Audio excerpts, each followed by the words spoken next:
Olá pessoal, estamos aqui hoje. Hoje o podcast está sendo gravado aqui no nosso estúdio. E no caso houve um contratempo aqui na rede aqui, tivemos que fazer ele gravado, porque ele iria ao vivo. Mas no próximo podcast aí, ou no dia 11 ou no dia 18, estamos firmando ainda, a Bianca vai estar com a gente aqui ao vivo, batendo aquele papo e interagindo com o nosso público aí. Para não deixar vocês na mão hoje, nós vamos fazer um podcast gravado aqui. Olá pessoal, boa noite aí para aqueles que são boa noite, bom dia para aqueles que curtem, dependendo do horário que vocês estão assistindo aí o nosso podcast. Nosso podcast, que diz a lei, vai ao ar toda quinta-feira através do nosso canal aí no YouTube. E hoje nós vamos conversar um pouquinho sobre iniciação na vida acadêmica, ou melhor, o início até o nono semestre, mais ou menos, da Faculdade de Direito. Vamos explanar aqui algumas outras faculdades também, mas bem por cima aí. E estaremos falando um pouco também sobre a Lei Maria da Penha, aquela lei polêmica aí que vocês estão cansados aí de ouvir pontinhos aqui, pontinhos ali. E para debater hoje, bater esse papo aí legal, eu tenho uma convidada especial aqui, tá? Para estar conversando com a gente, não vou falar o nome dela ainda, vou guardar ali. Antes eu quero consertar uma coisinha que estou fazendo o podcast hoje gravado devido a um problema que houve na rede fora do local aqui onde é o estúdio de gravação, que um cabo quebrou aqui na rua, próxima à proximidade do estúdio aqui, e nós estamos sem possibilidade de fazer ao vivo. Mas em breve a nossa convidada estará aqui entre o dia 11 e o dia 18, ela vai estar num dos nossos podcasts, conversando ao vivo e interagindo com o nosso público aí. E nada mais, nada menos, estou aqui hoje com uma grande amiga, que conheço ela, assim, coincidência, né? Foi uma reunião de condomínio. Conheci ela e assim pegamos uma amizade e ela também é do ramo do direito. Então estou aqui com nada mais, nada menos do que Bianca Santos, que vai conversar com a gente hoje sobre esses assuntos. Se apresenta para o nosso público, Bianca. Olá, pessoal, tudo bem? Eu me chamo Bianca Santos, como o Alex mesmo. E eu sou estudante do nono semestre de Direito pela Universidade em Morumbi. E hoje a gente vai aqui esmiuçar um pouco como que é o início da graduação e a inserção no mercado jurídico, né? O início na advocacia. Certo? Ouviram aí a fala da Bianca? E para começar aí a nossa brincadeira, vamos começar perguntando: e aí, Bianca, como está a vida, o dia a dia, trabalhando, fazendo estágio? Como que é a vida de um estudante aqui em São Paulo, a correria que um estudante no nono semestre faz em São Paulo? Olha, agora no nono semestre, Reta final. da graduação, então esse ano, se não, acredito que está sendo mais corrido. Pior seria uma palavra muito forte, né? Mais Uma complicado. correria. É o mais complicado. E agora tem TCC, tem a OAB chegando aí, né? Isso é a melhor ordem, primeira e segunda Exato. fase. Fase da ordem, que vai ser em julho. Quem tá perdido aí, as inscrições da próxima prova começa dia 5 de maio. Para quem tá na área e vai prestar, né? Pretende prestar. O exame começa dia 5 de maio. Então, assim, tem que entregar o TCC logo. Tem uns cursos extracurriculares que eu tô tentando fazer. Então, além da vida fora da faculdade, a faculdade tá uma bagunça, assim, Além da vida pessoal, você tem a vida acadêmica, que está uma bagunça. A vida acadêmica e a pessoal tá tranquila. Não, a pessoal tá tranquila, profissional também, graças a Deus. Certo. Aproveitando esse gancho que a Bianca deu sobre a primeira e a segunda fase do exame de ordem, nós estamos trabalhando ainda no Master of Law sobre a primeira e a segunda fase. Então tá vindo surpresa aí para vocês aí em breve sobre o curso Master of Law, ok? Vamos lá, Bianca, e aí? Vamos conversar um pouquinho sobre alguns assuntos aí. Não vamos começar com polêmica, é lógico, vamos começar com os assuntos mais simples. Então, primeiro semestre da faculdade de Direito, o que geralmente um estudante de Direito hoje em dia encontra? Porque na minha época era bem tranquilo. Na minha época, no primeiro semestre, nós tínhamos aqui uma base do que era o curso de Direito. Uma base até bem estruturada do que era o curso de Direito. Porque a gente estudava a estrutura, a história, estudava filosofia, para depois entrar nas primeiras matérias que davam a ideia do direito, que é realmente o direito. Porque o estudante, geralmente, ele chega na faculdade achando que vai ver leis, vai trabalhar já com artigos, já vai pegar casos concretos, e na realidade não é bem isso. Vou deixar você explanar agora. Você me pega um pouco, porque no outro podcast, inclusive, eu falei com você, eu comecei no início da graduação em Direito, por causa da área da filosofia, foi o que me cativou, o que me chamou para a área jurídica. E aí, quando eu entrei na faculdade de Direito, imaginando que veria questões filosóficas, a história do direito, que é o que, costumeiramente, todo mundo que Que é entra o normal para um na aluno faculdade. de primeiro semestre. Exato, no primeiro semestre é muito comum que você ali comece a estudar a história do direito, a filosofia do direito, a época do. Como é que fala? Se você me clarear, filosofia aplicada ao direito, Das leis nas pedras, os 10 mandamentos, os romanos. a lei Como é que... romana, a lei Exato, grega, toda aquela questão filosófica da lei, o surgimento da lei, a exato. hermenêutica. Todo mundo começa por aí. E eu comecei o quê? Com 2 pés no peito. Porque entrei com o pessoal do segundo e terceiro semestre do curso. E aí eu já cheguei tendo o quê? Processo civil, direitos humanos, constitucional e direito penal. Eu já cheguei assim, ou você continua na graduação ou você desiste agora. Você entrou no sonho de todo aluno que sonha em fazer direito, encarou logo de caras as leis, certo? No sonho de todo aluno que teve um pouquinho de conhecimento jurídico antes. Porque antes da faculdade de Direito eu nunca tive contato com nenhum artigo. Não sei. Uma pergunta assim, Bianca, que hoje em dia até pesa bastante para os alunos que estão iniciando direito. Você tem alguém na família já formado na área? O que te levou a fazer direito? O que te encantou no direito, na realidade? Então, o que acontece? Desde muito novinha, sim. Meu tio, minha família. Opa, ela falou desde muito novinha. Hoje em dia, com a idade, não, brincadeira, não vai falar a idade não, pode continuar, vem aqui, brincando. A carinha de criança, né? Mas assim, desde muito novinha, minha família, meus tios falavam assim: não, você tem cara de advogada. E eu falava, oxe, não, advogada não, que eu não quero essa área. É muito difícil pra mim. Eu falava assim: não me vejo na área jurídica. Não quero ser advogada, não quero ser delegada, nada que envolva direito. Não quero. E assim foi até segundo ano do ensino médio. Aí no segundo ano do ensino médio a gente começou a estudar sobre Aristóteles, Sócrates, Platão, e um dos filósofos que mais me encantou e me encanta hoje é o René Descartes.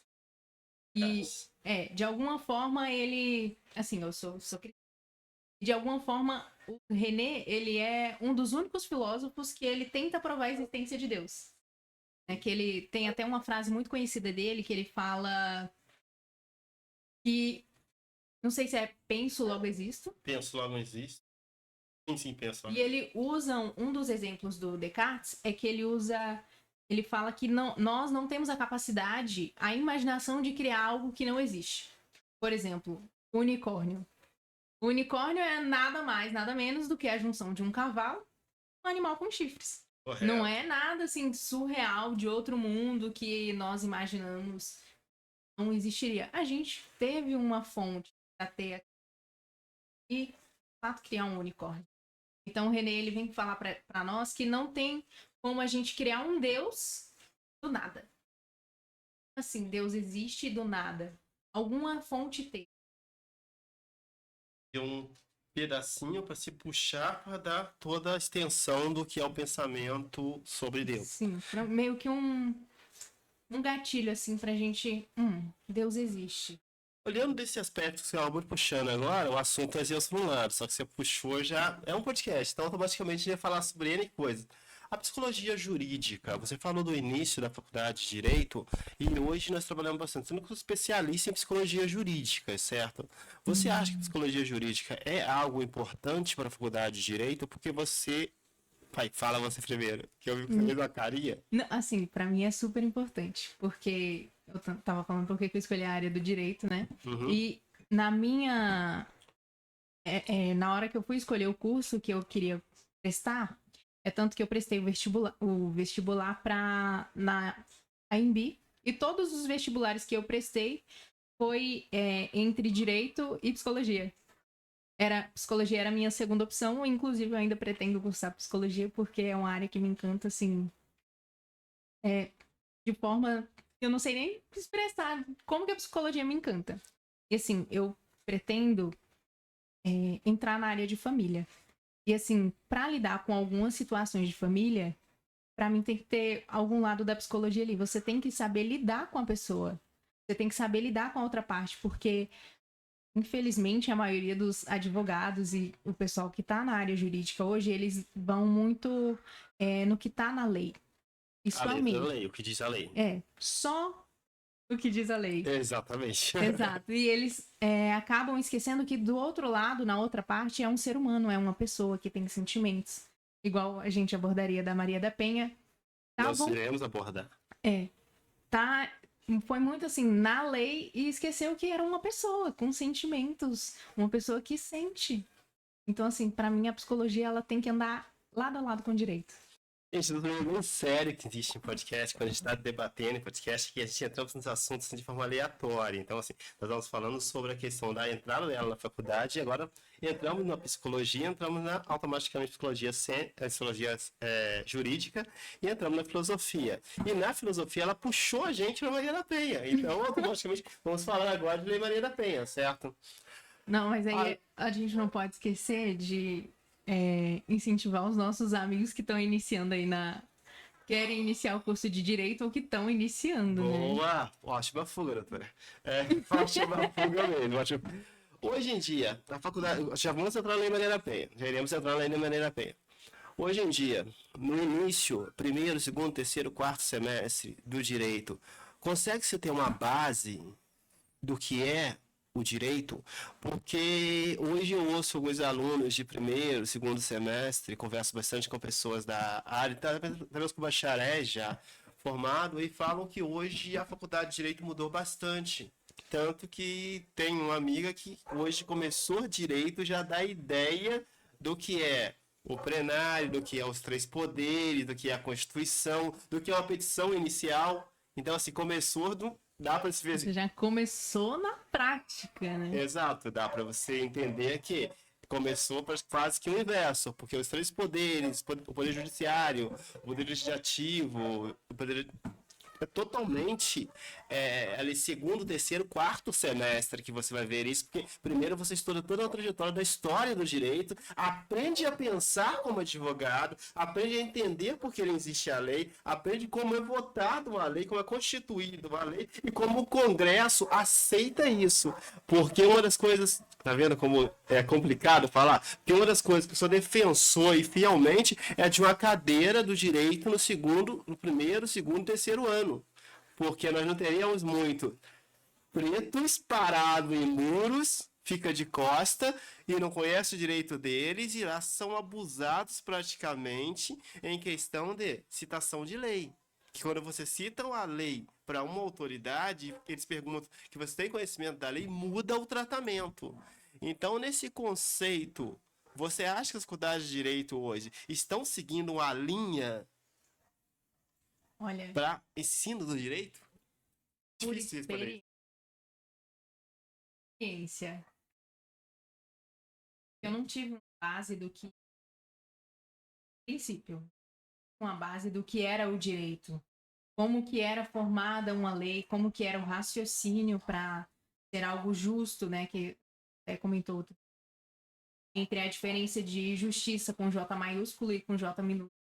Um seria a justiça da lei e o outro que a pessoa se sente de justiça. Que seria aí, no caso, dentro da filosofia, a ideia de ética e moral. Isso. A ética é aquilo que dá origem a algo. A moral é aquilo que eu tenho, certo? Como também a dama da justiça, no caso Atene, a dama da justiça, tem ela com a espada e tem ela somente com a balança. Quando ela está somente com a balança, significa que além existe um equilíbrio. Quando ela está com a espada e com a balança, quer dizer que a lei é imposta pela força. Uhum. É isso? É isso mesmo. Então, automaticamente, a faculdade de Direito hoje, devido aos grandes números de faculdades de Direito, você, como aluna de Direito, está dizendo que talvez não seja o mecanismo mais interessante, a forma que está sendo aplicado o ensino de Direito. Cuidado com o que você vai responder agora. Olha, a faculdade, ela vem, pelo menos a minha experiência acadêmica. Ela traz para nós um norte, por exemplo. Eu vou falar sobre direitos fundamentais. faculdade ela vai falar para mim, olha, você vai na Constituição Federal, artigo 5º, e lá vai estar elencado vários direitos fundamentais. Qual é o Mas exemplo de um direito fundamental? direito de ir e vir, direito de moradia, são direitos fundamentais. Ó, você tá querendo... É brincadeira, vai. E a faculdade, ela fala para mim assim, olha, direitos fundamentais está aqui. Mas ela não vem explicar para mim o que é, pelo menos a minha, né? Eu não vou generalizar as outras faculdades. A minha fez isso comigo. Ela, inclusive, alguns cursos, o professor, ele explica o material. Explica seja com slide, seja com disponibilizando o PDF. E a minha, pouquíssimos professores fazem. É a equipe, geralmente acontece isso mesmo. É que eu devo ter colocado a mão na frente da câmera, alguma coisa eu fiz aqui de errado. Pouquíssimos professores, eles dão um material de apoio pra gente. Então, assim, se eu quero entender de fato como que funciona esse artigo 5º ou qualquer um outro que tenha sido abordado em aula, eu vou ter que ir atrás sozinha. A faculdade, ela não me deu esse apoio, entendeu? Não me deu Certo. essa base pra estar estudando. Agora que você falou sobre a base do direito, que é lógico, nós vamos voltar na base do direito, mas você automaticamente puxou também a ideia da Lei 11.340. Lembra da Lei 11.340? É a Maria da Penha, né? Exatamente, a Lei Maria da Penha. Você falou sobre a ideia de direitos fundamentais, certo? Uhum. Aí a pergunta vem agora, a pergunta com base na Lei 11.340, a pergunta é: Bianca, posso provocar? Vá lá. Vá lá.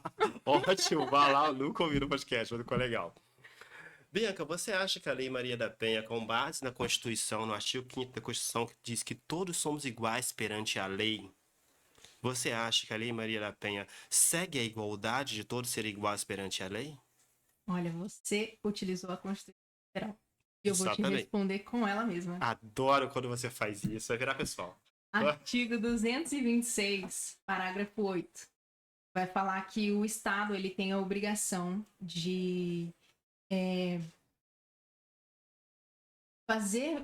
criar mecanismos para coibir a violência. Correto, Wanda? Eu adoro quando você faz isso. Vamos lá, pode olhar até para sua câmera, exclusividade, olha lá. Ele criar mecanismos para coibir a violência. E nisso protegendo todos os membros da família, seja homem, seja mulher, seja Perfeito. criança, seja idoso, seja quem for. Então, assim, se a igualdade prevista no artigo 5º entre homem e mulher não estava sendo, de fato, na prática, cumprida, qual que é o dever do nosso Estado? Mas o dever do nosso Estado não é fazer que fosse cumprida dentro da base das leis legais que existe? E o 226 não é uma base legal? Mas automaticamente criou diferença entre homens e mulheres. Claro que não, porque a Lei Maria da Penha, ela vem não diferenciar, mas Proteger a mulher.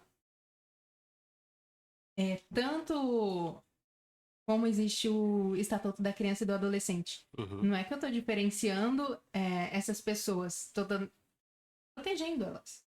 Igual o Estatuto do Idoso, seja homem ou seja mulher. Estou protegendo, é o dever do Estado proteger aqueles que estão mais vulneráveis. Pessoal, com base nisso daí, eu quero deixar bem claro para aqueles que estão assistindo nosso podcast que ninguém aqui é contra a Lei Maria da Penha ou totalmente a favor. É lógico, existem pontos diferenciais aí que a gente precisa frisar de acordo com o que se fala. Então, a Lei Maria da Penha, quero deixar bem claro aqui, que ela é uma lei eficaz. É uma lei que protege a mulher dentro da base legal daquilo que violenta os direitos dela. Então, ninguém aqui é contra a Lei Maria da Penha, mas existe aspecto que deve ser debatido. E tendo a Bianca aqui, eu acho super interessante que ela citou a Constituição de forma plausível. Então, vamos continuar citando a Constituição, né, Bianca? Inclusive, você sabia que a Lei Maria da Penha, ela é uma das 3 leis mais completas consideradas pela ONU? Ela tá no ranking das 3 leis mais, assim, difíceis de serem distorcidas pela forma como foi elaborada. certo? Da forma que foi elaborada a Lei Maria da Penha, ela não pode ser, como poderia dizer, questionada, modificada devido à base que ela tem de eficácia na ação dela. É isso que você quer dizer? Não, né? A eficácia, Lá? né? Então, assim, a nossa Constituição é maravilhosa. Se fosse seguida à risca, Correto. o Brasil seria um lugar maravilhoso, incrível de se Então, viver. se a Constituição fosse seguida à risca, todos somos iguais perante a lei. É isso que quer dizer. Olha. Não, mas se Eu fosse ouvi isso da seguida à sua risca, boca. Eu ouvi isso da sua boca se agora. fosse seguida à risca, não teríamos uma diferenciação de salário por causa do gênero feminino ou masculino. Porque seriam gêneros iguais. Ou, gêneros iguais não, seriam tratados de formas iguais. Homem e mulher seriam iguais. Nós ouvimos muitos relatos de mulheres que trabalham no bancos, nos bancos, Brancos. são executivas, e assim, pelo fato de ser mulher do gênero feminino, elas recebem um salário menor do que o companheiro de trabalho que exerce a mesma função que ela, ou até mesmo inferior. Aí agora, brincadeira. Cita um banco. Brincadeira, é lógico, é brincadeira. Não cita, não cita, senão vai acabar rolando processo Vai aí. cair isso aqui, viu? Vai cair, vai cair. Bianca, mas olha só, a Lei Maria da Penha, ela tem a visão de proteger a mulher.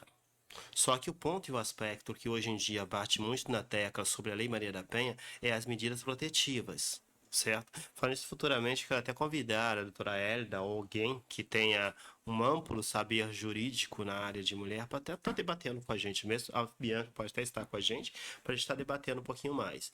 As medidas protetivas hoje são usadas de forma incorreta. O que é forma incorreta?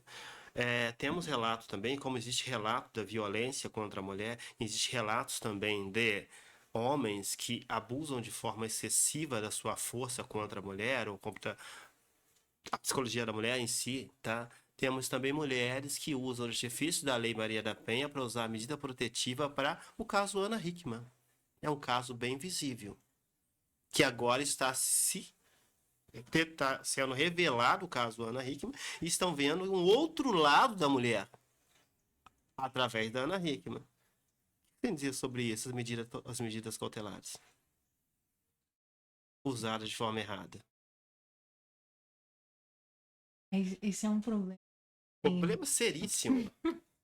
É um problema que a gente tem porque, claro que a medida protetiva, em casos que a mulher realmente está sendo violada, de alguma forma, seja financeiramente, seja fisicamente, psicologicamente, e ela precisa da medida protetiva, O que é ser violado financeiramente? financeiramente, eu vou te trazer um caso, tá? Ok, adoro Eu casos não sei concretos. se você conhece a Patrícia Ramos.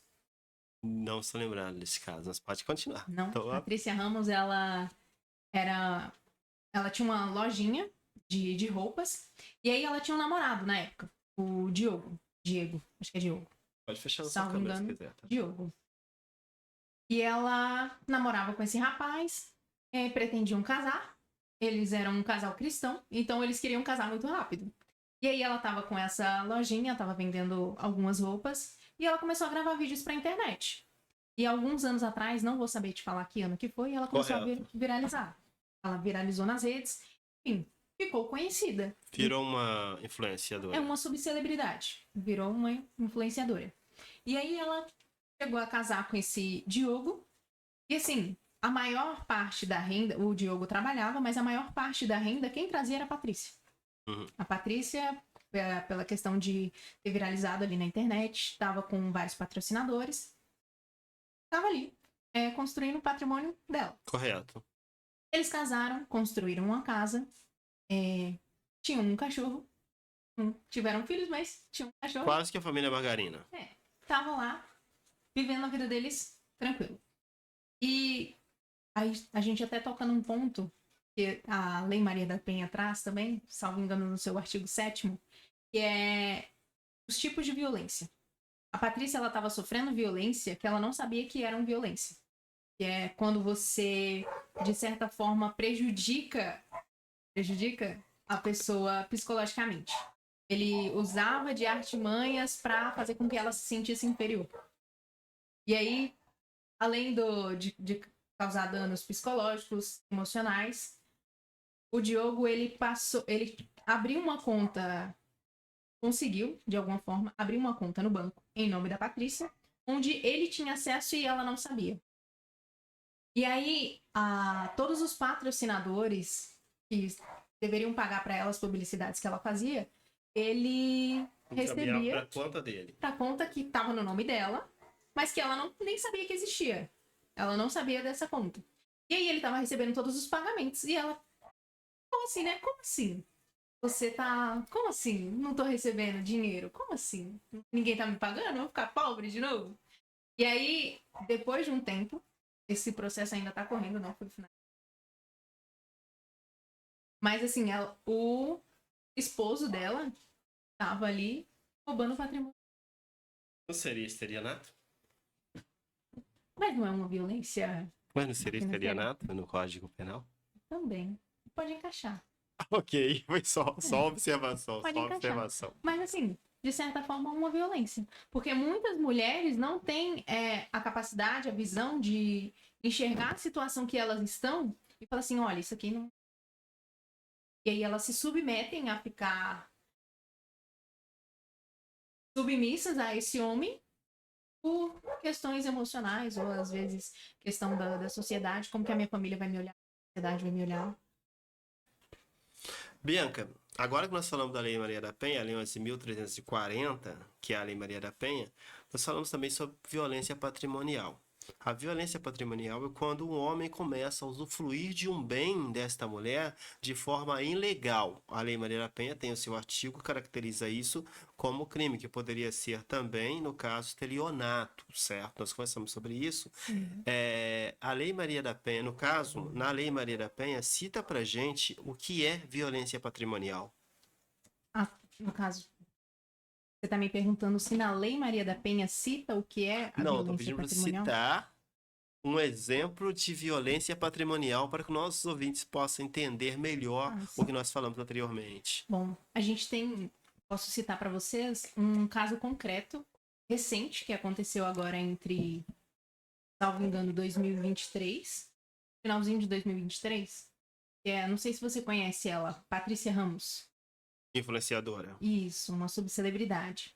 Ela tinha um namorado chamado Diogo, e eles namoravam há um tempo, e ela, pra começar a construir a vida deles, eles pretendiam casar, e pra ter uma renda financeira, ela abriu uma lojinha. E aí, no que ela abriu essa lojinha, ela começou a gravar alguns vídeos pra internet.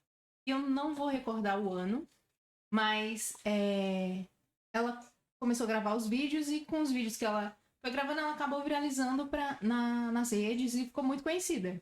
Inclusive, ela tava até no BBB. Ela tava entre os bastidores ali no BBB, sabe?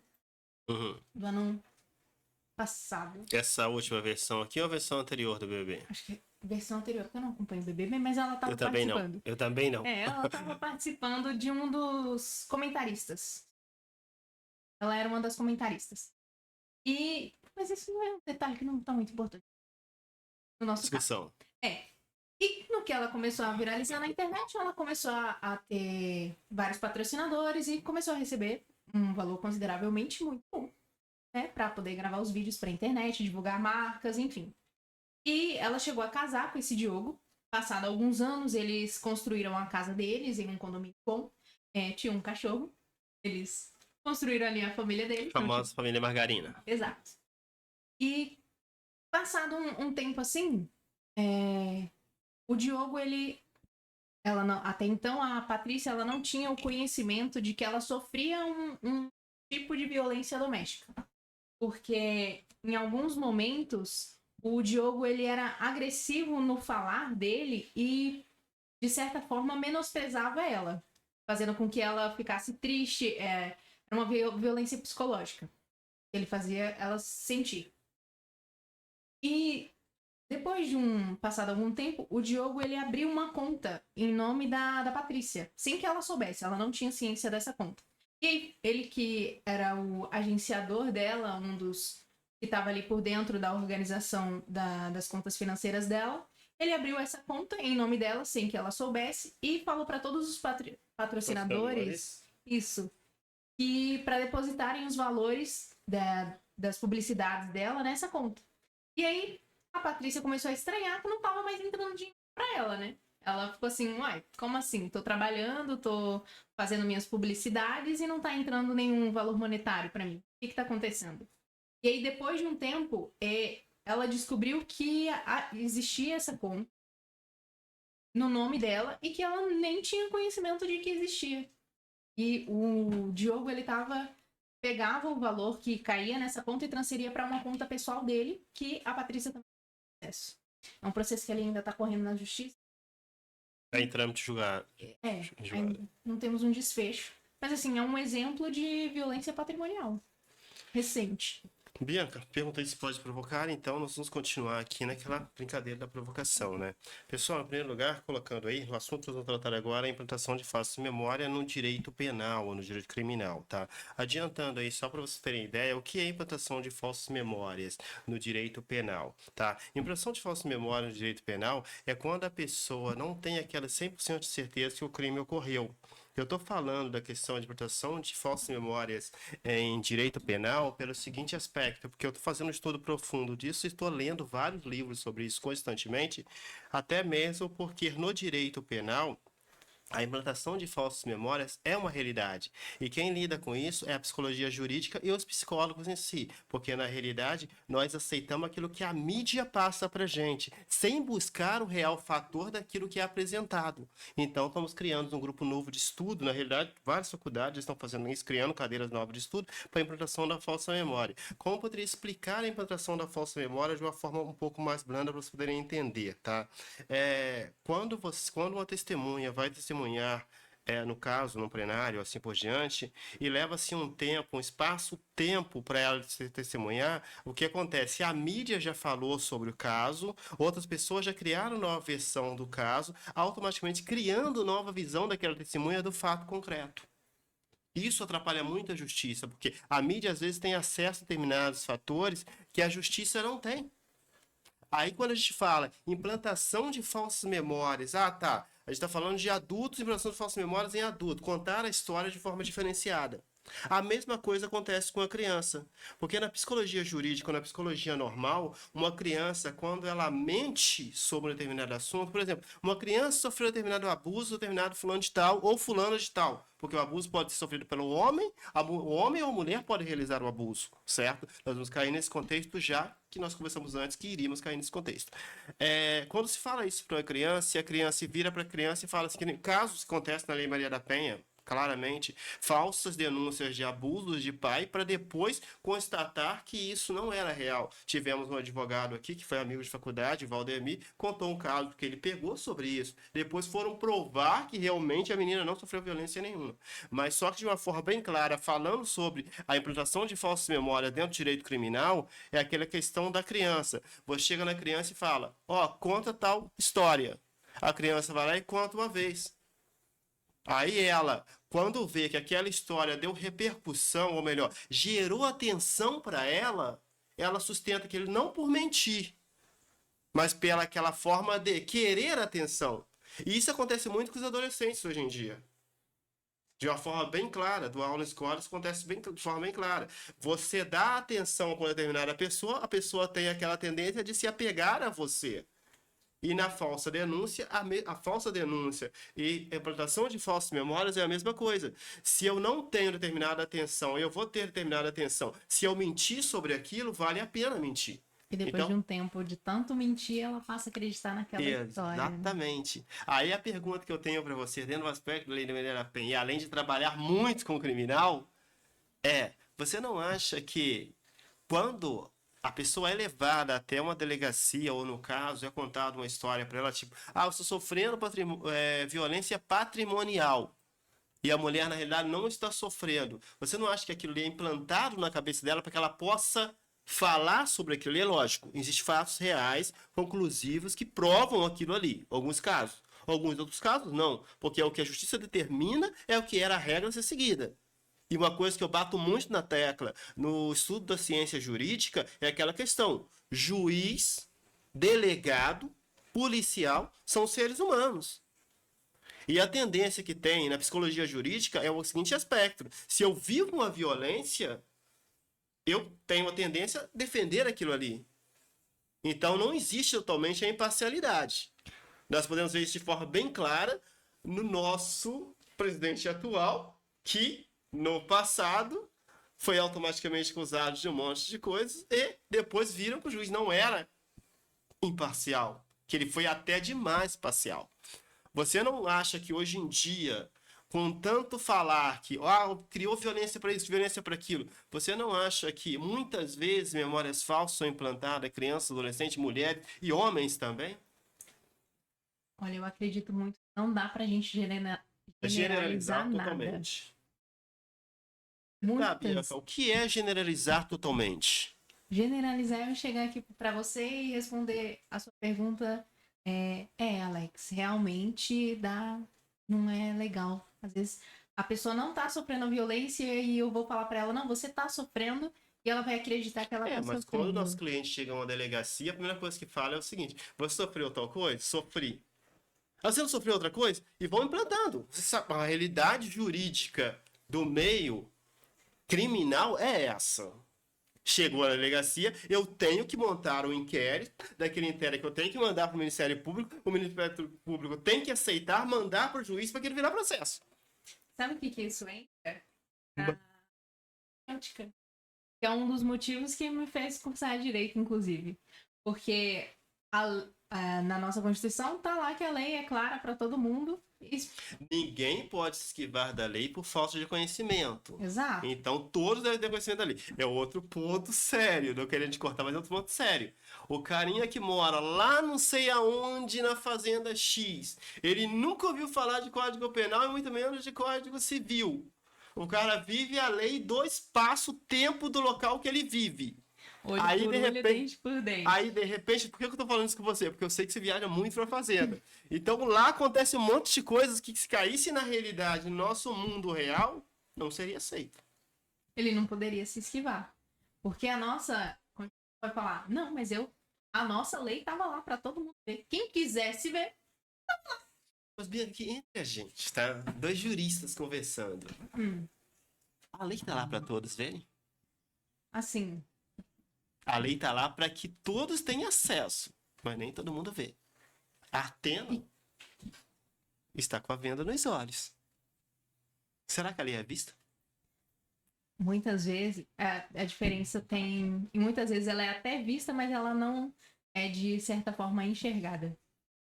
Por exemplo, é muito comum que pessoas... Se eu não enxerguei a lei, eu descumpri ela? A lei ela vai falar que nós não somos eximidos por não conhecer. Mas se eu não enxerguei a lei, eu não conheço a lei. Mas o que acontece? Era o que eu quero te explicar. É Calma o que eu tô aí. tentando entender. Calma aí. É provocar. A pessoa que é leiga, ela não tem o conhecimento das palavras técnicas, do juridiquês. E ela vai ler, ela não vai entender nada do que tá escrito. Nada, absolutamente nada. Então, assim, quando uma pessoa que sofreu algum abuso, alguma coisa, chega na delegacia e aí o policial, o delegado, vem perguntar: ah, mas você sofreu isso? A pessoa ela vai falar assim: eu acho que sofri. Não sei se sofri. Ela não tem o conhecimento do que aquilo realmente significa. E aí onde está o erro. Ela não vai ter o conhecimento. Ah, você sofre violência patrimonial? E ela vai ficar assim: se eu supor que é uma pessoa que ela vive lá na fazenda, longe de todo mundo. Ela vai olhar e pensar assim: meu Deus, o que é patrimônio? O que é isso? Tem gente que é assim, não tem esse conhecimento pra saber o que é uma violência patrimonial. Aí ela vai chegar na delegacia, o delegado, o policial vai perguntar: você sofre violência patrimonial? Ela, sem saber o que é, talvez ela responda assim. Então, assim, de certa forma, é generalizar, entendeu? Falando que a nossa produção, os podcasts praticamente usaram quase todos em corte, tá? Pelo que eu tô vendo aqui, mas vai ser interessante esses em cortes aí. Então, você está afirmando, então, que algumas pessoas não têm total conhecimento da lei? Ou está afirmando que tem conhecimento da lei? Eu não tô falando como jurista agora, eu tô provocando você. Não, muitas pessoas não têm conhecimento da lei. Tá. Por exemplo, a gente estava aqui na Lei Maria da Penha. Correto. Estamos na Lei Maria da Penha, Lei 11.400, Lei 11.340. 340. Depois da Lei da Maria da Penha, Tô sentindo foi gaguejar. esmiuçada muitas. Tá Nossa, tremendo. você me perdeu, hein? Continua. Depois da Lei 11.340 de 2006, foi esmiuçada vários tipos de violência que poderiam ser consideradas violência contra a mulher ou que realmente foram consideradas violência. Antes da Lei Penha, muitas mulheres, e pode-se dizer que até hoje, não têm conhecimento de alguns tipos de violência, que hoje já é considerada violência. Bora essa parte. É a parte que eu entro e faço a seguinte pergunta. Se a violência contra a pessoa automaticamente, nem por todos são conhecidas aí, tá? O que você fala das mães que põem as filhas para dançar nas nossas redes sociais aí maravilhosas? Coloca lá para dançar, menor de idade, artigo dos 50 ao 80 do Estatuto da Criança e do Adolescente, e automaticamente se enquadra, nossa Constituição de forma bem clara, que a criança tem que ser protegida. Nós, adultos, sabemos bem claro que quando há uma violência contra uma criança dentro de uma escola, automaticamente é obrigação ser comunicado às autoridades. Se uma criança chega num hospital e é atendida por um enfermeiro, por um médico, estou citando a Constituição sem falar os artigos. Quando uma criança chega no hospital e é constatado que ela sofreu um abuso, é obrigação do médico ou da autoridade acionar as autoridades para cuidar daquele caso. Agora, e as mães que hoje em dia, claramente, não é, qualquer um que duvidar da minha fala aqui agora, corre lá nas redes sociais maravilhosas que nós temos aí, clica lá qualquer coisa, vai encontrar gente rebolando, gente dançando, short curto, roupa curta, e a mãe na frente ou sentada atrás para justificar que tem um adulto com a criança. E são monetizados por isso. Aí eu uso até falar uma coisa que possa até cair em nossos vídeos. É uma prostituição infantil. Uma sexualização infantil. É uma mulher fazendo. E aí? E a Lei Maria da Penha? Às vezes até um homem também, né? Tem muitos vídeos em que o pai tá presente, o tio. E aí que dá ensejo, infelizmente, O que você ao tem a abuso falar sobre isso? das crianças. Infelizmente. Porque, assim, é constatado de que, salvo engano, mais de 83% dos casos de estupro de vulnerável, ou seja, de Artigo crianças, 217, linha A. Artigo 217, linha A. Código Penal. Que era antigamente o artigo 213 do Código Penal. Que se Exato. casa com o artigo 214. Mas tudo bem, pode continuar. a maioria dos casos de estupro são os estupradores, Ou cuidado com essa palavra. As pessoas que violentam, as pessoas que abusam. os abusadores Boa. são pessoas próximas à criança. Correto. Então, assim, quando, igual você citou, uma mãe, um pai, um tio, seja quem for, posta um vídeo ali de uma criança, de certa forma, sexualizando, seduzindo, porque eu não acredito que uma criança tenha a capacidade de seduzir, mas, assim, ela tá sendo ensinada, pais, ou talvez quem quer que esteja como figura adulta, causa desejo entre do abusador por aquela criança e, de fato, ele é consumado. Eu adoro discutir com pessoas inteligentes. Você sabe que eu te falei isso uma vez, né?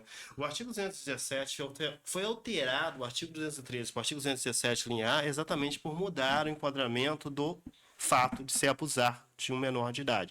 Hoje em dia nós sabemos bem claro, nós que somos da área do direito criminal, ou que somos da área do direito, somos juristas, né? Se torna bem claro que para abusar de um menor hoje, você não precisa ter a conjunção carnal. Basta você ver a pessoa na condição de vulnerável e criar uma situação, tipo, se vespir ou qualquer coisa desse tipo, já se enquadra como violentador. Essas mães não seriam automaticamente violadoras de menores? Cuidado com a resposta, é muito sério isso. Fica à vontade. Senhor, manter. Tem uma... Não responder agora, então no ao vivo você responde. Tem uma, eu não assisto novela, mas eu não sei se foi ano passado ou foi ano retrasado, que um dos casos que mostrou ali na novela repercutiu bastante. Que era uma menina, uma adolescente, que ela queria ser muito modelo, e ela tava procurando agências, sabe? E aí um homem, não vou saber falar, eu não acompanhei, mas enfim, um homem estava se passando por uma mulher que era da agência e aí ele pedia fotos pra ela, fotos de biquíni, de calcinha e sutiã, de vários ângulos, e ela foi mandando pra ele, e ele se passando por mulher. E aí com a ajuda não sei se da inteligência artificial, ele conseguiu fazer chamada de vídeo com ela. Então assim, ela foi enganada e na novela, salvo engano, foi considerado estupro. Porque no caso, o estupro hoje não caracteriza pelo fato em si concluído, mas sim pela ação realizada pelo abusador. Tá? Então, hoje, só para poder inteirar nosso público aí, nós estamos discutindo assim, assuntos diversos no podcast de hoje. E o que eu e a doutora Bianca acabamos de discutir aqui, doutora Bianca, pelo seguinte aspecto: quando a pessoa entra na faculdade de Direito, nós, juristas, temos a mania de chamar de doutores, tá? Que é exatamente a pessoa poder se enquadrar já aquela ideia de que ela vai ser um responsável pela vida do outro.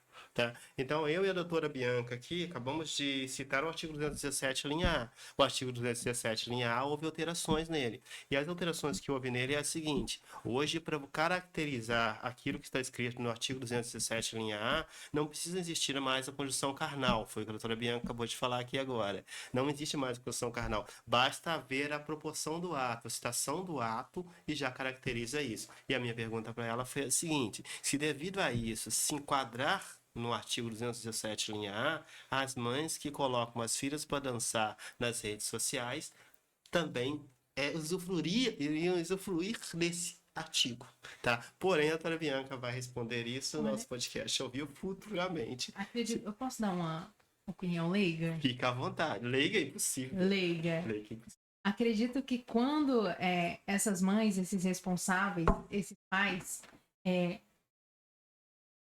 publicam esses vídeos dessas crianças dançando, de certa forma, entre aspas, sensualizando, sexualizando aquela criança, e ela recebe onerosidade com Ela é aquilo, monetizada por isso. quando ela é monetizada, acredito que ela responde sim.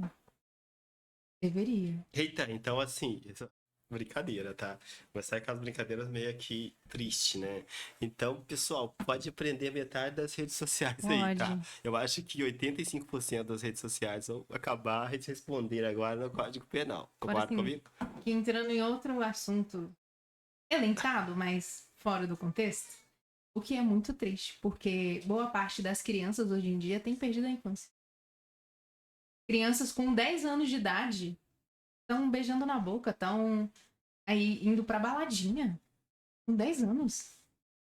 É porque a infância que você viveu, a infância que eu vi, você ser nova. A infância que você viveu, pelo que a gente vê nas suas redes, foi uma infância fazenda, tio, Não, tia. senhor, eu cresci em São Paulo. Em São Paulo, capital? Aham. Mas as férias você passava onde? Pernambuco. Mas assim, Assim, automaticamente, quem estava ao seu redor lá em Pernambuco? digo que a minha geração, que foi a última geração que teve assim a troca da geração com internet e sem internet. Porque eu pequenininha eu tinha um Alcatel. E depois, bem depois, eu já tinha uns 8 anos, lançou o Pocket. Foi o primeiro telefone com digital, né? Primeiro telefone, o Galaxy Pocket. E, assim, tive a parte que a gente não tinha internet. A gente brincava, a gente tinha uma inocência de Tinha uma criança. infância. Tinha uma inocência. Éramos inocentes. Hoje em dia, se você observar muitas crianças com menos de 10 anos, 8 anos, já não tem mais tanta inocência, leva algumas falas já com malícia. Algumas ações com malícia. Tá, a gente foca nesse assunto já já. Só que antes disso, eu acho que vale a pena a gente fazer uma citação aqui. Tá? Que eu acho que é até interessante fazer uma citação diferenciada que não tem nada a ver com o direito e nem muito menos com o assunto. Nós vamos retornar para esse assunto já, tá? Quero deixar bem claro isso. Mas uma coisa que eu gostaria de deixar bem claro aqui, que eu acho que a Bianca nem vai agora questionar isso, uma das coisas bem claras que eu vejo é a sua criação, Bianca. Você tem uma mãe que batalhou por você, brigou por você, foi pai e mãe, colocou você na faculdade, fez você estudar, cuidou da sua vida. Tô falando errado? Não, inclusive, eu tô aqui no 9º semestre porque ela não deixou eu desistir lá com o meu Código de Processo Civil, com o meu processo civil. Então, o que acontece? Então, a Bianca teve uma estrutura sólida. É um diferencial que muitos poucos hoje no Brasil têm. É um diferencial. Então, futuramente, quando a Bianca pegar o diploma dela de bacharel em Direito e futuramente, quando pegar a carteira da OAB dela, vai estar ali uma história de uma mulher que batalhou. Porque eu conheço a história da sua mãe um pouco e eu vejo que não é uma história muito simples. O que ela conquistou com força, levantando cedo. De vez em quando eu até encontrava com ela no condomínio, indo fazer alguma coisa, tal, isso e aquilo. Então você tem uma história de pessoas que se incentivaram. Ela foi sua mãe e seu pai, pelo que eu me lembro, Sim, certo? uma guerreira. Então, assim, uma guerreira. Fala dela, você. Câmera na Bianca. Pode falar, fica à vontade. Ai, eu acho que eu vou chorar aqui. Fica à vontade, a câmera é sua. Ela é uma mulher incrível, Eu de sei. força, assim, inenarrável. E eu me emociono ao falar disso, porque Fica à vontade, Bianca. ela... Que ponto aí? Minha mãe, ela vem do interior de Pernambuco. A gente somos de uma família humilde, de uma cidade pouco conhecida, com 11 mil habitantes, chamada Jurema. E a minha mãe, ela não teve uma infância nada fácil. Nada fácil. Não vou expô-la, Fica à mas vontade. ela saiu de casa muito nova. Não porque ela saiu porque casou com meu pai, mas assim, não porque era mil maravilhas, mas sim para tentar uma vida diferente. Ela estava acostumada a ver, levando em consideração nossos antepassados.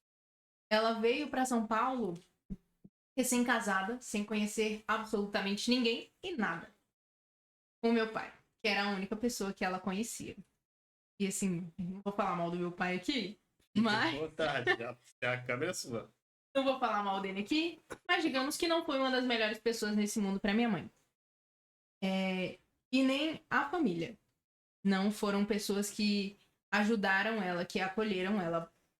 Se conta nos dedos as pessoas que de fato a acolheram. As pessoas que de fato a abraçaram e falaram assim: não, Alcione, vamos lá. Se conta nos dedos de uma única mão, inclusive.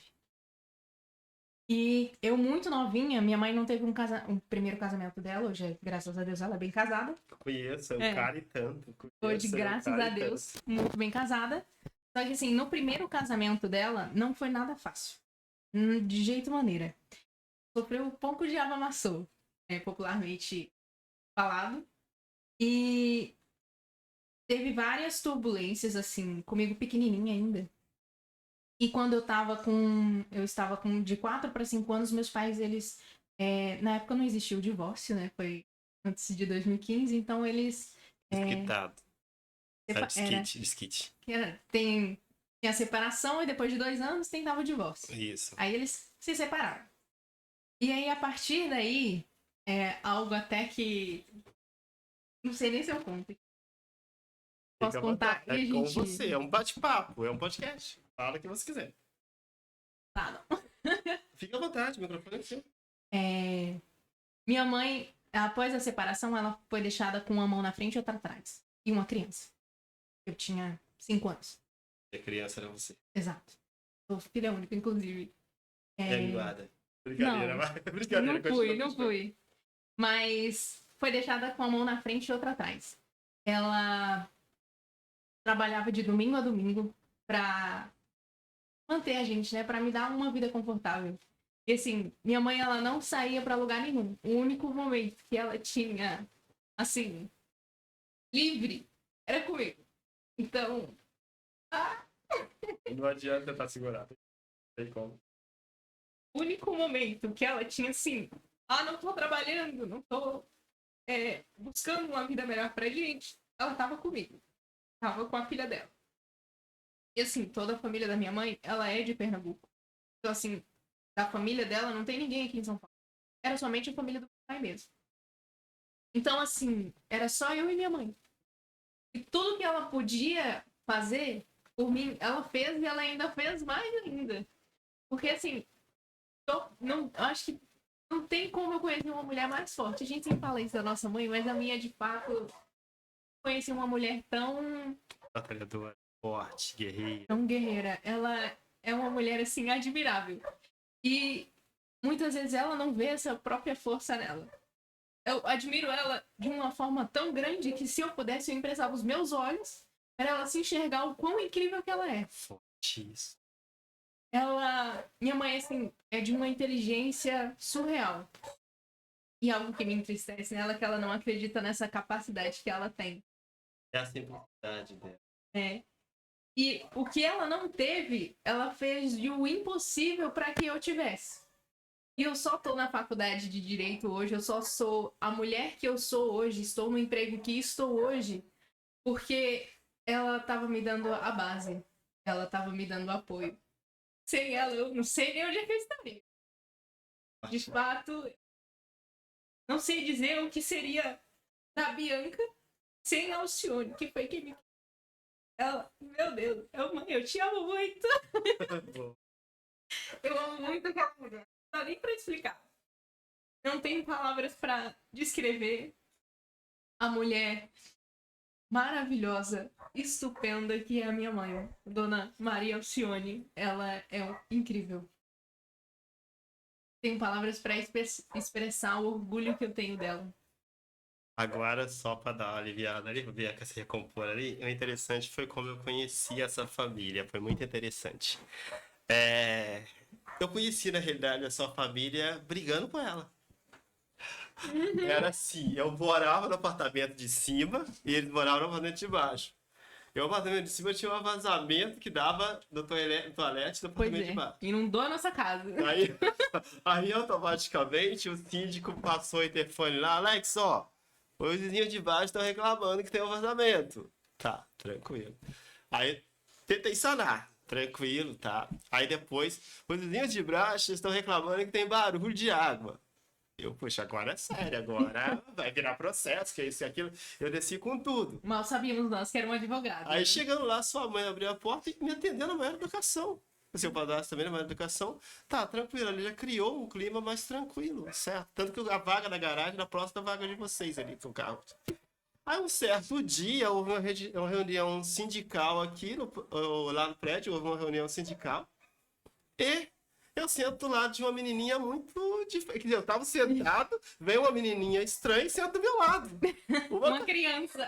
Senta do meu lado e começa, tá, olha. Aí nisso salta uma fala e eu viro e falo de forma jurídica. E ela olha pra minha cara e... Olha, você fala diferente. Por acaso você é advogado? Aí começou a amizade com a Bianca, que foi Fred Mercury, livros, é o meu, no caso, meu TCC, que eu preciso para você analisar e tal. E começou uma conversa. E hoje em dia existe uma amizade super legal. De vez em quando a gente para conversar, troca ideia como direito, e vem futuros projetos de direito entre a gente, inclusive estudos filosóficos. Então, assim, só para Bianca se recompor ali, tá? Mas, assim, fraco. Mas assim, Dona Alcione, a senhora criou uma filha com um diferencial imenso, uma pessoa com um coração imenso, é uma pessoa assim, de uma forma... A Bianca tem uma simplicidade que eu acho interessante. Eu acho que até o Ismar, no podcast, ele pode falar sobre isso, que ele até comentou comigo umas coisas sobre isso. Que a Bianca tem um aspecto de quem vai vencer, porque ela tem uma simplicidade e tem, assim, uma força no que ela faz, que são características da mãe dela. Então, Dona Alcione, a senhora criou, assim, uma pessoa... Uma coisa que costumo brincar nos podcasts é aquela questão, onde a mulher esconde o seu laço mágico e o seu escudo quando parte para fazer as coisas. Ou melhor, muitas mulheres são Mulher Maravilha. Então, nós falamos anteriormente da questão das redes sociais. E a sua mãe veio que te desencontra tudo isso, porque ela criou uma filha com sacrifício, acordando cedo. Eu não vou nem citar, do que ela trabalhava, porque a gente via ela levantar cedo, pegar isso e aquilo. E assim, das 5 da manhã às 10 da noite era dia pra ela. Ela criou uma filha incrível. Pensa que eu não sou nem um terço da maravilha que ela é. Mas um dia eu vou ter ela no podcast aí, pra contar um pouquinho da sua Pode história. chamar. Um dia eu vou ter ela no podcast. Gente, agora retomando aqui, tá? Estruturou? Tudo ok? Estruturei, eu acho. O Vou que eu botar acho aqui. interessante no podcast é isso. O podcast ele não tem aquela questão do jornal da emissora X, da emissora Y, não tem aquela questão do. É natural, é um bate-papo, e um bate-papo entre amigos. E assim, isso que é interessante. A gente chora, a gente briga, a gente conversa. Então o podcast surge de tudo no decorrer do podcast. E assim, temos mulheres heroínas aí. Não só a sua Temos mãe, uma como aqui. outras mulheres também que fazem quase aquilo ou estão fazendo aquilo, só que a história é contada por outra pessoa. Uhum. Concorda comigo, galera? Gente, vocês sabem que eu adoro provocar, né? E esse podcast vai ser podcast de corte. Assim, eu vou citar nomes, mas. E aí, Vera? Vai vir seu podcast, né? Não, só pra gente fazer uma propaganda do podcast cara a cara com Vera Reis, já engataram a conversa aí, que existem mulheres que são Mulher Maravilha e não precisam pôr capa pra salvar as pessoas. Basta ela ter um filho e lutar por esse filho. Basta ela ter um filho e se sacrificar às 6h pouca da manhã, 5h pouca da manhã, mandando mensagem de bom dia. E já falou com a minha filha hoje? Quando a filha tá na correria, sabe onde tá falando de tal? Ela te respondeu no WhatsApp? Então, assim, tem mulheres que são heroínas pelo simples fato de ser. E sem citar nomes, eu vou aproveitar agora, sem citar nomes da pessoa que tá ali atrás, vamos citar assim. Sábado, dia 6, estreia Cara a Cara com Vera Reis, ok? Quem sabe ler um pingue letra. Cara a Cara com Vera Reis, um podcast totalmente diferenciado, cheio de coisas diferentes aí. Sábado não perca, pessoal. Já vou pegar o horário de guriamento e passo para vocês, ok? Entendeu o recado? Voltando agora para o nosso assunto aí, dentro da Lei Maria da Penha. Dá para voltar? Dá para retornar? Dá. A gente vendo que isso acontece nas redes sociais de forma frequente, o que a doutora acha que poderia consertar hoje esse dia? Uma nova legislação, porque já criaram o Marco Civil da Internet, já criaram a Lei Carolina Dickmann, já criaram a lei, no caso a LGPD, Lei Geral de Proteção a Dados, que todas englobam também a questão de imagem, transação de imagem de menor de idade, de adultos nas redes sociais. Existe um mecanismo jurídico que futuramente irá proteger isso com mais eficácia? Sua opinião, é lógico. Não estou falando dentro do nosso ordenamento jurídico. Eu estou falando na visão de uma estudante de direito que vai ser o nosso futuro jurídico. Que é uma das coisas que a OAB preza muito. Futuramente vou estar aqui também com a Daniela Pailuca, vice-presidente da OAB Santa Amaro, batendo um papo aqui no nosso podcast. Ela já confirmou isso hoje em conversa pelo WhatsApp comigo. Você acha que o nosso futuro, os advogados, o nosso futuro leque de direito, vai haver solução para isso? O direito vai haver um caminhamento que irá mudar todo esse futuro? Nós estamos caminhando aí para uma evolução no direito digital, né? Acredito que o direito digital ele possa trazer mecanismos que, de certa forma, possam barrar. Não sei se entraria como censura, né? Eu adoro essa parte, porque direito digital é uma das minhas especialidades. A minha acabou de falar de direito digital. Uhum. Não, o direito digital, na realidade, ele quer uma cadeira nova na OAB. A OAB está criando uma cadeira para o direito digital. E futuramente o direito digital vai modificar bastante, que hoje não existe mais mecanismo de movimentação sem o direito digital, certo? Não seria exatamente uma censura, sim um mecanismo que irá corrigir os erros que estão acontecendo. Tanto que o Marco Civil da Internet, a Lei Carolina Dickmann e a LGPD, a Lei Geral de Proteção a Dados, veio exatamente a proteger a imagem de alguns. E hoje eles tornam mais eficaz ainda a questão de proteção da imagem da criança e do adolescente nas redes sociais. Porém, não é cumprido, porque a criança pode aparecer na rede se tiver uma responsável próximo dela assumindo aquilo ali. Então muita gente usa o mecanismo, aquela velha brecha da lei, tá? As lacunas da lei que nós estudamos na faculdade. Então existe aquela lacuna, as redes pedem para que fique um adulto ali, Que mostra que deveria tem, estar protegendo aquela criança. que demonstra a imagem de proteção. Todavia, Não existe proteção. é o próprio risco. Tá. Só que a Bianca falou no assunto anteriormente que interessou bastante. Ela falou da questão de uma novela de uma determinada emissora, de uma modelo que automaticamente foi ludibriada na questão, e nós mexemos muito com o modelo na questão da Weber Studio, tá? Muito projetos, muito isso, aquilo, outro. Tanto que, Vera, tem o Kira, né, que tá com a gente, que é um aluno muito tranquilo lá do Grajaú, que está seguindo, começando a seguir uma carreira aí de modelo. Mas só que uma coisa que eu penso também, Bianca, não querendo questionar a lei, muito menos questionar o mecanismo de operação do direito, Mas já tá? que chamou. Com certeza, eu não sou o cara tradicional nem um pouco. Há adolescentes também que mentem. Há adolescentes também que usam da sua imagem para alcançar fama. Então não existe somente a agência que automaticamente engana as modelos. Existe também o modelo que engana a agência. O que você tem a falar sobre isso? Exemplifique, por Um favor. exemplo bem simples é você estar numa agência, não está tendo visibilidade nas redes e automaticamente usar de má fé uma determinada ação da agência de modelos para lançar seu nome. Como se eu, por exemplo, eu sou modelo e eu vou Uma falsa me denúncia. inscrever. Uma falsa denúncia. Ah, como se eu estivesse processando a agência. Isso. Mas isso vai dar visibilidade? Às vezes dá. De uma forma bem ampla. A gente pegar aí o caso Ana Hickman, o caso. Aquele caso da Rede Globo, o nome dele é o. Falhou a memória agora, mas que a Dani Calabresa lá processou ele por assédio. Que era do. Eu Não era esqueci. os caras de pau. Era os caras de pau? Exatamente. Exatamente. Eu não Aí o lembro o nome dele. jornalista lá veio e provou o contrário, porque ele guardou muito áudio, gravou texto, mensagem de texto mandada pelo pessoal da emissora. Mas aí, no caso, foi uma questão de injúria, não foi? Difamação? Põe injúria nisso, né? Porque você ser acusado de assédio sem ter feito, sendo pai de 2 filhas, a coisa se torna um pouco mais séria, né? Porque quando E por você é ser figura acusado uma pública vez também. de uma coisa dessa, você automaticamente se torna marcado. É uma realidade. Mas não entra na questão do modelo. Entra na questão do enganar. Enganar para obter fama.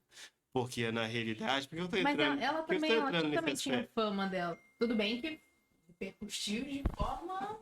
Eu adoro debater com você, Bianca. Você não leu o caso, né? Não. Foi o caso passo a passo. Na realidade, ela queria um lugar dentro da emissora, X da emissora, não vou citar o nome aqui. Ela queria um lugar num programa de humor que ia haver nessa emissora, porém, fulano de tal não deu esse papel para ela. Não deu essa colocação para ela. A forma mais fácil dela obter era tirando ele. Ela juntou um grupo de amigas que fez a denúncia e tal. E aos poucos elas foram saindo do grupo. Meu Deus, eu não acompanhei nada. Foi tudo mentira. Tá, então nós vamos podcast ao vivo para você falar sobre isso. É tudo mentira. Foi comprovado isso, tanto que ele ganhou o processo primeira e segunda instância, e ela quis sair do caso também, cancelar para poder, ela quis a baixa no caso para poder não aumentar a fama que ela estava ganhando.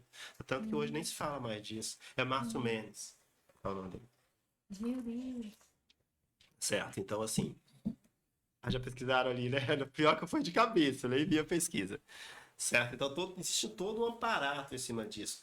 Então, assim, dentro desse aspecto, ainda falando da Lei Maria da Penha, a Lei Maria da Penha é eficaz hoje em dia? Temos muito aqui. Principalmente no atendimento. Melhorar Na questão humana. Humana. E a questão humana? Assim, é muito comum. Não sei se você já presenciou algum caso, mas eu falo com propriedade. Você ter passado por uma situação. Constrangedora? Exato. Seja de violência doméstica ou algum outro tipo de agressão, algum outro abuso. E você vai até as autoridades policiais requerer ajuda e quem te atende, às vezes é um policial homem, muitas vezes até acontece de ser uma mulher, que vai te tratar como se você fosse a pessoa que é o culpado. Como se você fosse o culpado. Então, assim, você que já chega lá, de certa forma, abalada, você fica pior ainda. E aí você pensa. Há um tempo atrás, eu vou citar minha mãe, ela foi assaltada. Ela tava no carro, entrou um moço armado, colocou a arma na cabeça dela, levou o telefone. Faz um boletim pela internet. Não, a gente tem uns 2 anos já. Não, tranquilo, continua, foi só uma piada. Todo mundo fala, faz o diferente. E ela foi nervosa, né? Colocaram uma arma na cabeça dela, imagina. Ela foi na delegacia procurar as autoridades para auxiliar, de certa forma. Ela pediu um telefone para que ela pudesse estar avisando a gente. Minha mãe estava tão nervosa que ela não conseguia dirigir o carro.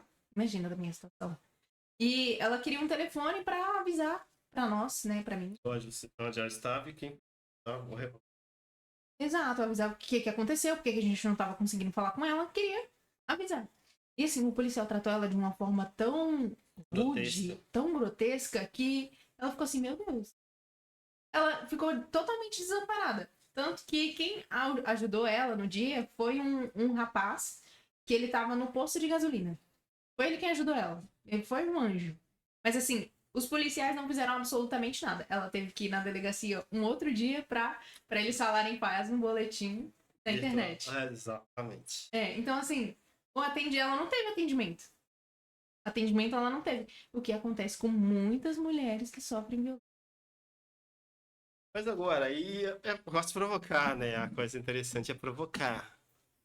Só que, assim, a gente que é da área jurídica, que estuda a área criminal, tem que analisar muitos casos diversos. Aí eu vou te perguntar agora uma opinião jurídica, tá? Galera, o podcast vai ser pra corte, então tá tranquilo aí. Você ouviu falar do caso da menina de 16 anos que acusou um motorista de Uber de agressão sexual? Não. Tá, eu vou colocar esse vídeo aqui no nosso ao vivo para finalizar ele. Foi um vídeo que eu usei para a gente trabalhar em sala de aula e os alunos criarem questionamentos sobre isso. Ela fez vou contar um caso concreto, tá? Uma menina pegou no Uber, tá? Um determinado horário, e ela não queria contar para os pais o que havia ocorrido, que ela havia saído à noite. Tá na internet, isso consegue encontrar com muita facilidade. É só digitar lá, você acha com facilidade. Tem o vídeo, tudo. Ela acusou, ao chegar em casa, ela acusou esse cara de abusar dela. O cara nem sabia o que estava acontecendo, ele deixou ela em casa e foi embora, certo? Só que, passado alguns dias, chegou na porta dele um oficial lá e pediu para ele se apresentar na delegacia. E quando ele chegou na delegacia, para a sorte dele, não foi preso, mas ele recebeu o quê? Que estava sendo acusado.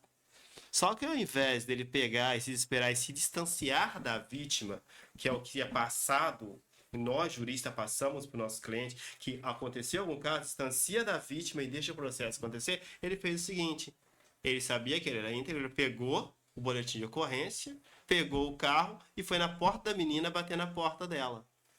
E ao chegar lá, a menina falou o seguinte: a mãe da menina não fazia ideia do que estava acontecendo, tá? Porque ela só sabia que tinha visto o abuso, mas não sabia que era mentira. Ao chegar na porta da menina, ele perguntou: por que você me denunciou? Se eu não fiz nada pra você. A menina virou pra cara dele e pediu desculpas. Porque ela não podia contar o horário exato que chegou em casa, virou pra mãe e falou que havia sofrido abuso. Aí a mãe dela pegou ela pelos braços e levou ela na delegacia. Tem o vídeo dela na internet, eu tenho o vídeo dela, eu te mando pelo WhatsApp. E um vídeo dela confessando que que ele não havia feito nada com ela. Implantação de falsas memórias, não. Caráter. Aí a gente vê a nossa lei hoje protegendo menor de idade, dizendo que a pessoa que tem menos de 14 anos, ela é incapaz de ter aquela visão do que é maldade, porque é criança. A partir de 16 anos, ela é parcialmente capaz. Aí pergunta que não cala: é parcialmente capaz? Uma pessoa que faz todo o planejamento, que faz o intercrime. Eu tô falando a linguagem que você entendeu claramente. Sim. Uma pessoa que criou o intercrime, fez todo o caminho Ela do tinha crime. quantos anos? Oi? Ela tinha quantos anos? Entre 15 e 16. Tá quieta. Não, é que você abriu uma caixinha aqui, entendeu? Você abriu uma caixinha Então, existe a incapacidade? relativa, pessoa- né? Existe a incapacidade relativa quando você planeja. Nós que estudamos direito, todo estudante de direito sabe claramente, todo pesquisador científico jurídico sabe claramente que existe o intercrime. Para quem não sabe o que é o intercrime é, explicando agora pra galera aí, quer explicar? Não, pode ficar à vontade. Ok. O intercrime é o caminho do crime. É onde inicia o crime até ele se tornar um processo. Então, na iniciação do crime, a gente tem que ver se o crime foi doloso ou culposo. O doloso é quando há Não, Intenção. intenção. O culposo é Quando não há quando intenção. não há intenção. Então, para saber se existe isso ou não, tem que haver o planejamento. O que é o planejamento? Tudo aqui. Aí vem a ciência jurídica, eu sou apaixonado. Tudo aquilo que não vem para o mundo real não é crime. Tudo aquilo que vem para o mundo real se torna crime ou se torna realidade. Então, se eu penso em algo, mas não executo, não existiu crime. Pode até ter existido planejamento, mas não existiu crime. Não existe uma forma de culpabilizar essa pessoa pelo fato. Agora, se eu trago isso para a realidade e faço isso virar um planejamento, ou aguardo alguém em algum lugar com determinado tipo de arma, não atiro, mas fico ali, trouxe para o mundo real. Tá? É até uma brincadeira que eu faço bastante com as pessoas que trabalham comigo, quando elas vão falar algumas besteirinhas, tá? Quando elas vão falar uma besteirinha, elas pensam duas vezes. Por quê? Porque o que ela fala vem para o mundo real. O que ela não fala, eu nunca vou ficar sabendo. Então, Você na esse. sala de aula, você fala. A sala de aula são bem mais complicada. Você está um vídeo entre hoje e amanhã dando uma aula sobre a LGPD, você vai ver só. Eu sou muito mais complicado. O problema que eu tenho em sala de aula. Aí estão virando podcast, tá invertendo o podcast, psicologia. Aí o problema que eu tenho em sala de aula é exatamente esse. É porque eu não acredito na pessoa que não pense. Olha o olho da Bianca lá pros fundos, ó. É que eu não acredito na pessoa que não pensa. Eu acredito que todos têm a capacidade de evoluir. Para ter a capacidade de evoluir, você tem que pensar. Penso, logo existo. Ok?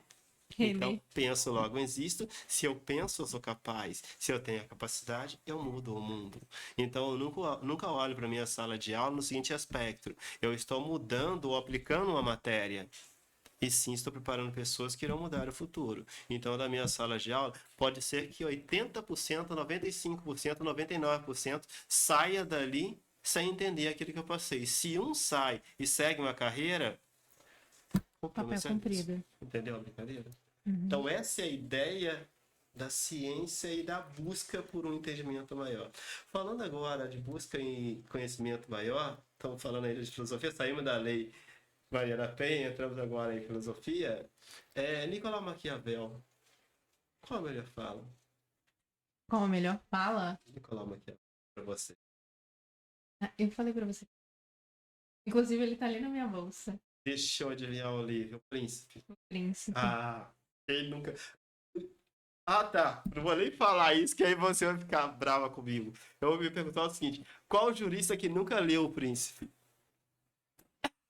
Ai, eu tô lendo, eu tô no caminho. Exatamente, Isso. exatamente. O Príncipe de Nicolau Nunca é Maquiavel. tarde, né? O Príncipe de Nicolau Maquiavel, para quem não entende, ou quem nunca leu Nicolau Maquiavel, é o livro que ensina a forma do governo, a forma da visão do governo.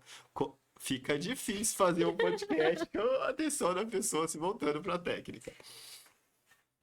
Vai continuar? Ok. O livro de Nicolau Maquiavel, O Príncipe, ele traz a ideia de como deveria ser um governante, tá? Então, Nicolau Maquiavel ele traz muito na ideia dele como que é o governo de hoje. Ele plantou a ideia do governo no mundo, né? O Príncipe de Nicolau. Acho que você tem mais propriedade de falar sobre isso, que ainda tá lendo. Eu li esse Eu livro, tô tá? no Porque início. no segundo, terceiro semestre de Direito eu li esse livro. Não, eu tô sem propriedade. Eu tô no início. Naquela época que eu estava iniciando, eu acho que eu tô uma semana sem tocar no livro. O Manifesto, já leu? Não. Ok, vou falar de filosofia agora mesmo, ok, pessoal? Pessoal, agora já são 9h01, tá? Estamos encerrando aqui o podcast O que diz a lei, caminhando agora para o encerramento do podcast O que diz a lei. E é lógico, a Bianca vai ter uma fala ainda, que vai ser as considerações finais dela aqui no podcast. Mas uma das coisas que eu gostaria de passar e deixar bem claro aí, que esse podcast foi um podcast somente de um gostinho do que vai acontecer no podcast ao vivo, tá? Então, quem gostou dos cortes feitos por esse podcast, vai haver muito mais no ao vivo que a Bianca vai estar presente com a gente. Que vai estar entre os dias 11 e os dias 18. Estamos ainda vendo a data aqui. Vamos ver a agenda para ver o dia que encaixa também a agenda da nossa convidada para que ela possa falar um pouquinho mais sobre ela e o público interagir, que sempre vai ser interessante, né? Mas, gente, deixando como exemplo aqui hoje as considerações finais aqui do podcast, falamos sobre a Lei Maria da Penha, falamos sobre violência a respeito da mulher, falamos sobre violência contra o menor de idade e entramos em vários assuntos aqui um pouco complicados de se lidar de uma forma um pouco mais ampla. Só que para deixar aqui as considerações muitas mulheres vivem hoje em dia um fator muito sério, que é o fator de viver, ser a Mulher Maravilha, mas não viver o momento de Mulher Maravilha dela. Então a mensagem que fica é a seguinte: aquelas pessoas que realmente sofrem violência, que realmente vivem no cárcere privado, ou de repente tem um fator psicológico que precisa ser tratado, a Lei Maria da Penha é super eficaz. Agora, um recado que fica para as outras mulheres é o seguinte: não use a Lei Maria da Penha de forma errada. Que quando você usa a Lei Maria da Penha de forma errada, você automaticamente está tirando um direito de outras pessoas se proteger. Então a Bianca falou assim: chegar numa delegacia e ser tratado de uma forma qualquer. Tá? Eu não tiro a visão dos profissionais que estão ali para fazer a defesa, ou melhor, das pessoas que estão na delegacia, porque elas lidam com tanta verdades e inverdade no decorrer do dia, que a verdade e a mentira para ela é algo um pouco difícil de identificar, ou identifica com facilidade. Então, muitas vezes, devido à visão de um delegado ou de um policial olhar e ver a mentira, ela está protegendo um trabalhador que realmente arca com a consequência ou arca com seu filho. Porque nós que trabalhamos no direito e temos amigos em direito de família, direito internacional, nós vemos de forma bem clara que algumas mulheres usam a Lei Maria da Penha para o mal. Então, muitos pais querem estar próximo dos filhos, muitos pais querem conviver com os filhos e são privados disso por mentira contada baseada na Lei Maria da Penha. Então, assim, as pessoas que fazem isso, fica aí o meu recado. Não está ajudando a sociedade, está atrapalhando a sociedade. Como tem pessoas que usam a Lei Maria da Penha da melhor forma possível. Suas considerações finais, pode ficar à vontade, Bianca. Ficar o que o Alex falou, fazer das palavras dele as minhas e incentivar quem está iniciando aí na área do direito, quem tem o desejo também ou a dúvida, que é uma área assim maravilhosa de se estar, de estudar. Então, vamos nos aprofundar nos assuntos. Entre o dia 11 e dia 18, nós nos aprofundaremos mais. E Pessoal, quem quiser mandar mensagem para a Bianca, o Instagram dela vai estar aqui embaixo, tá?